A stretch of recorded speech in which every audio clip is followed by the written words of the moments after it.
तजवीज़ और ताइद कुनंदा जो है वो एमक्यूएम के निकले, तो क्या आप लोग भी थोड़ी बहुत सपोर्ट करेंगे उनकी? देखिए मेरी बात सुने, हमने आज जो इरादा है हमारा, और अभी नॉमिनेशन फॉर्म्स चल रहे हैं, हम जनरल सीट पे 9 नॉमिनेशंस भरा रहे हैं, हम लेडीज़ पे 3 नॉमिनेशंस भरा रहे हैं, टेक्नोक्रेट पे 3 नॉमिनेशंस भरा रहे हैं और माइनॉरिटीज़ की 2 नॉमिनेशन भरा रहे हैं।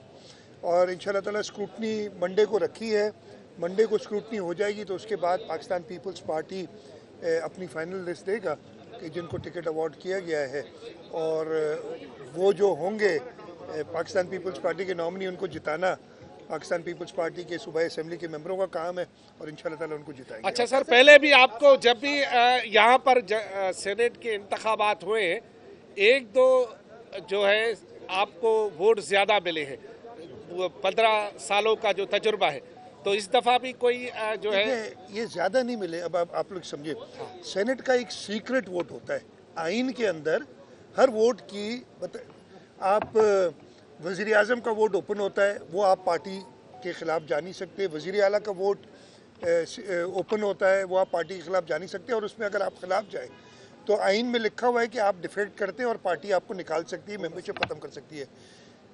बजट का वोट जो होता है वो ओपन होता है, उसमें भी पाबंदी है कि अगर आप वोट ना दें पार्टी की मर्ज़ी के मुताबिक तो आपको पार्टी इलेक्शन कमीशन को लिख के आपको एमपीए या एमएनए से हटा सकती है। बाकी जो वोट है ना, चाहे वो स्पीकर का हो, चाहे सदर पाकिस्तान का हो, चाहे वो सेनेट के वोट्स हो, इवन बाकी लेजिस्लेशन, उसमें पाबंदी नहीं होती, तो वोट ज़्यादा कम की बात ही नहीं। उम्मीदवार को जो सामने देखते हैं, वोटर की मर्जी होती है जिसको वो वोट दे। तो ये मुझे आज तक मन तक समझ नहीं आई जो कहते हैं कि ज़्यादा मिल गए, कम मिल गए, ये उम्मीदवार लेते हैं। सीएम साहब, आपके एहतजाज के बाद वजीर आजम ने इरसा चेयरमैन वाला जो मामला था उसको तो हटा दिया, लेकिन ऑर्डिनेंस यूं का तू वहीं पड़ा। वो अभी वो नेशनल, देखो नेशनल असेंबली का काम है, मेरा उसमें वास्ता नहीं है। अब देखें वो क्या होता है। 12 में से 12 आप अगर पूछेंगे, मेरी तो यही ख्वाहिश होगी ना, मेरी यही ख्वाहिश होगी कि 12 में से 12 मिले, लेकिन ज़रूर बाकी पार्टीज़ भी अपनी कोशिश करेंगी।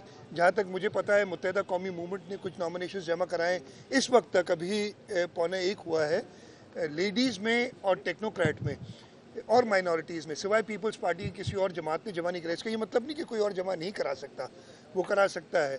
हम अपनी कोशिश करेंगे कि हम मैक्सिमम जो भी सीट्स ले सके वो लें। अच्छा ऐसा इतना अच्छा मज़ेदार आपने 12 का मुझे हिस्सा दे दिया, दर्जन पूरे करेंगे। सबसे अच्छे और ज्यादा लॉयल्स पाकिस्तान पीपल्स पार्टी में पीटीआई की तरफ से तो सारे लॉयल्स आगे लाए जा रहे हैं, आपकी तरफ से सिर्फ एक वकील पे सेनेट का कागजात जमा करवाया, ऐसा क्यों? आप लोग मौका क्यों दे रहे हैं? नहीं, लॉयर हमारे बहुत सारे एमपीएस भी हैं, हमारा इस वक्त लॉ मिनिस्टर और होम मिनिस्टर भी एक वकील है, तो मौका बहुत दे रहे हैं। उनके पास तो शायद सियासतदानों की कमी हो गई है वो जो भी है छोड़ के चला जाता है, पर जो भी मसला है इसलिए करें, लेकिन वो पार्टी की मर्जी है, उसमें कोई मुकाबला थोड़ी कि लॉयर है या इंजीनियर है या डॉक्टर है जो आगे आ रहे हैं। शाह साहब ये फरमा दें कि अरसा का तो फैसला वापस हो गया, लेकिन एनएससी अवार्ड में जाहिर है आपको पुरानी कटौतियों पे ही पैसे मिलेगा, तो वो जो अगर पैसे मिलते हैं जिसका मुतालबा करते हैं तो वो एक्सेप्टेबल है हमें इनको? मुझे समझ नहीं आई पुरानी कटौती में, पुरानी कटौतियों को मुझे समझ नहीं आई। 10 के अवार्ड के मुताबिक ही मिलेंगे ना सर? देखिए अभी तक तो जब तक नया अवार्ड नहीं आता तो 2010 का अवार्ड चल रहा है। हमारी यही डिमांड रही है फेडरल गवर्नमेंट से कि नया अवार्ड लाया जाए, और नए अवार्ड में हमने बड़ा क्लियरली कहा है कि जो 2010 का एनएफसी का अवार्ड आया था वो आईनी 18वीं आईनी तरमीम से पहले आया था। उसके बाद सूबों को और ज़्यादा रिस्पॉन्सिबिलिटीज़ दे दी गई हैं, तो उस हिसाब से अवार्ड को चेंज होना चाहिए।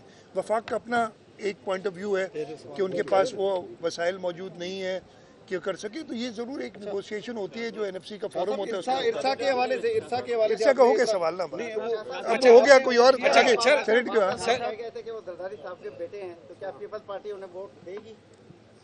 मेरी बात सुने, जरदारी वो, हाँ मुझे नहीं पता, वाडा साहब कह रहे होंगे, मुझे मैं इसमें क्या कह सकता हूँ। अच्छा सर, ये बताएं कि आईएमएफ क्या जवाब दे सकता हूँ। एक सर ये सुनने में आया है कि आईएमएफ ये शर्त लगा रहा है कि एनएफसी अवार्ड जो सूबों के दरमियान है उसमें कटौती की जाए, ये खबरें आ रही है, तो अगर आईएमएफ के दबाव में वफाकी सरकार ऐसा करती है? नहीं कर सकती ना। अब देखिए मेरी बात सुने, ये कल मैंने देखा सुना था आईएमएफ की अपनी कुछ होंगी इश्यूज, और जो मैंने टेलीविजन पे देखा, मेरी अभी वफाकी वजीर या जो हमारी टीम है उनसे बात नहीं हुई है, और उन्होंने यही कहा है कि आइनी चीज़ों पे हम बात नहीं कर सकते जो आइन में लिखा है। NFC अवार्ड आइन में अब लिखा है कि सूबों का हिस्सा कम नहीं हो सकता, बढ़ सकता है। तो वो उन्होंने ज़रूर उसको बात बताई होगी। उनकी जो, मुझे नहीं पता कि ये कंडीशन है भी कि नहीं है, मैं तो नहीं हूँ मीटिंग्स के दौरान। आप ही की जो बातें ये टीवी पे सुनने में आ रही हैं उनसे कैसे। आखिरी सवाल कर लें। मेरा सवाल ये है कि ये के हवाले से ही है, और दूसरा ये कि आप बड़े कर रही हैं और तबादले कर रहे हैं, SSP के भी हो गए, IG कब तब्दील हो रहे हैं ये बता दें, और दूसरा जो है अमन अमान की सूरत कब कंट्रोल होगी, स्ट्रीट क्राइम बहुत। अच्छा, आपका सवाल ट्रांसफर्स जो है जैसे जैसे हमें ज़रूरत पड़ेगी हम करेंगे, तो इसमें कोई डेडलाइन नहीं है कि मैंने कल ये करना है और परसों ये करना है। ज़रूरत के मुताबिक ट्रांसफ़र्स होंगे, और अभी और कुछ मज़ीद ट्रांसफ़र ज़रूर होंगे, इसलिए कि जहाँ जहाँ कमज़ोर अफसरान हैं हम उनको, या कमज़ोर भी कह लें, या हमें अगर कोई बेहतर अफसर मिल जाता है, मैं किसी अफसर को कमज़ोर नहीं कहूँगा, अगर कोई बेहतर मिल जाता है तो हम उधर ज़रूर लगाएंगे। अमन अमान की सूरत हाल के लिए होम मिनिस्टर साहब ने कल उनकी रिकमेंडेशन पे और IG पुलिस की रिकमेंडेशन पे कुछ ट्रांसफर्स किए हैं, और उनसे हम रिज़ल्ट लेंगे इंशाल्लाह कि वो रिज़ल्ट्स बेहतर आए और अमन अमान। आखिरी छोकरो नल्डो छोकरो नल्डो फॉरेन में भी प्रोटेस्ट किए जा रहे हैं और IMF से ये डिमांड की जा रही है कि वो पाकिस्तान को कर्जा न दे। आप क्या समझते हैं कि ऐसे प्रोटेस्ट से पाकिस्तान को कितना नुकसान हो सकता है? मेरे भाई ये PTI से पूछें, मुझे तो समझ नहीं आ रही कि ये कहना कि आप पाकिस्तान को कर्जा ना दें और पाकिस्तान को जो मुश्किलात हैं उनमें पाकिस्तान को डूब जाने दें, खुदा न खास्ता अल्लाह ना करे। तो ये तो उन्हीं वही जवाब दे सकते हैं ऐसी हरकतों का कि जो एक शख्स के इंटरेस्ट में सिर्फ बात करते हैं और पाकिस्तान की आवाम को पीछे रखते हैं, उसको आगे रखते हैं, वही जवाब दे सकते हैं। मेहरबानी, शुक्रिया।